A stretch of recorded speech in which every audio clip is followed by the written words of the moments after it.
بني الإسلام على خمسة أركان في الدين: صوم وصلاة وزكاة حج والشهادتين.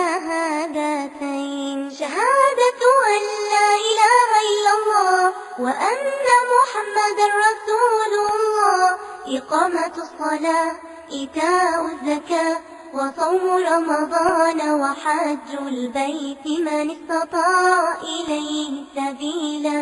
شهادة أن لا إله إلا الله وأن محمدا رسول الله، لا أعبد في الكون إلا الله ورسولي للبشر هدى. بني الإسلام على خمسة أركان في الدين: صوم وصلاة وزكاة حج والشهادتين. وأكلم ربي خمسا: أطهر بدني بالصلاة، بوضوئي، بركوعي، بخشوعي دوما ألقى. بني الإسلام على خمسة أركان في الدين: صوم وصلاة وزكاة حج والشهادتين. شهادة أن لا إله إلا الله وأن محمدا رسول الله، إقامة الصلاة، إيتاء الزكاة، وصوم رمضان وحج البيت من استطاع إليه سبيلا.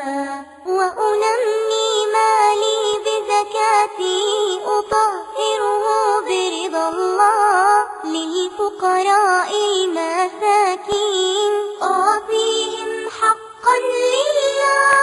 بني الإسلام على خمسة أركان في الدين: صوم وصلاة وزكاة حج والشهادتين. نفسي بالصوم أروضها، وبحب الله أصبرها، أتذكر إخواني الجوعى، وبجنة ربي أذكرها. بني الإسلام على خمسة أركان في الدين: صوم وصلاة وزكاة حج والشهادتين.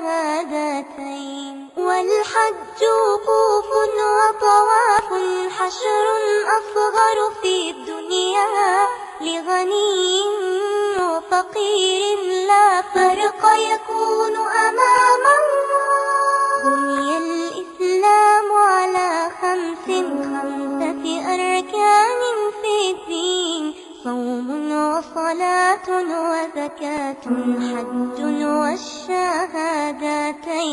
شهادة أن لا إله إلا الله وأن محمدا رسول الله، إقامة الصلاة، إيتاء الزكاة، وصوم رمضان وحج البيت من استطاع إليه سبيلا.